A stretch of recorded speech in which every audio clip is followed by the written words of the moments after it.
लड़का उनके माँ के साथ एक छोटा सा घर में रहता था। एक बार श्याम, माँ, मैं एक लड़की से प्यार किया, शादी भी करना चाहता हूँ। अगर इस वक्त तुम्हारे पिताजी जिंदा होते तो बहुत अच्छा रहता। क्या कर सकते हैं, वक्त के साथ साथ पूरी संपत्ति भी चली गई। अब उस लड़की की तुम कैसे देखभाल करोगे? पिताजी का पुराना जंग लगा हुआ कार है ना माँ, वो तो खाली पड़ा है, उसे बेचकर कुछ करना चाहता हूँ माँ। नहीं बेटा, उस गाड़ी को तुम बिल्कुल मत बेचो। वो मेरे लिए उनकी आखिरी निशानी है। चाहो तो तुम उसे ठीक करके इस्तेमाल कर लो, मगर उसे बेचना मत। लेकिन शादी के लिए पैसे कहाँ से आएंगे माँ? देखो बेटा, हमारे पास सिर्फ पैसे नहीं है, मगर हम बिना पैसों के भी अमीर हैं। किसी और के सामने हम अपने हाथ फैलाकर तो नहीं जी रहे हैं ना। पहले लड़की वालों को बुलाकर फिर सारी बातें हम तय कर लेंगे। अगले दिन लड़के वाले एक बड़ा रिच कार में आए। घर के अंदर आने के बाद माँ लड़की को देखकर बेटे से,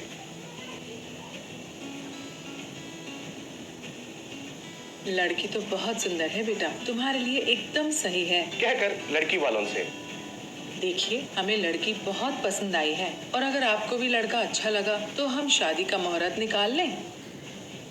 बहन, आपका रिश्ता कहने से मुझे बड़ी खुशी हुई है, लेकिन शादी होने के बाद बेटी और दामाद हमारे घर में ही रहेंगे। घर जमाई समझिए। मैं तो बड़ा प्रैक्टिकल आदमी हूँ। अगर मेरी बेटी इधर रहेगी तो वो खुश नहीं रह सकती है। इस घर में वो नहीं रह सकती है। माँ को गुस्सा आया और देखिए भाई साहब, समय के साथ साथ शायद आपका सोच और आपके ख्यालात बदल गए होंगे, लेकिन हमारे संप्रदाय और प्रतिबद्धताएं तो नहीं बदले हैं ना। आप अब जा सकते हैं।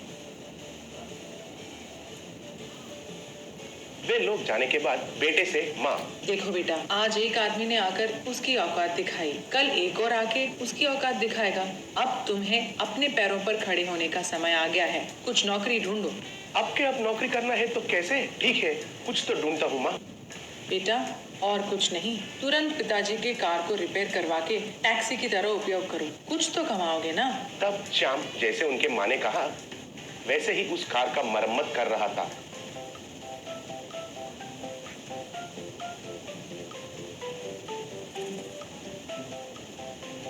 तो आखिर में वो एक सोने का कार है कहकर पता चला।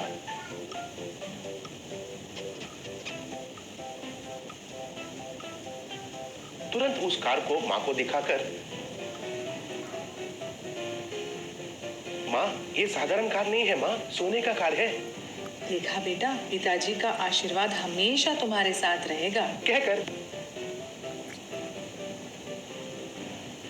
उस कार में सोना, हीरे और रुपये लेकर एक बड़ा सा घर बनाए।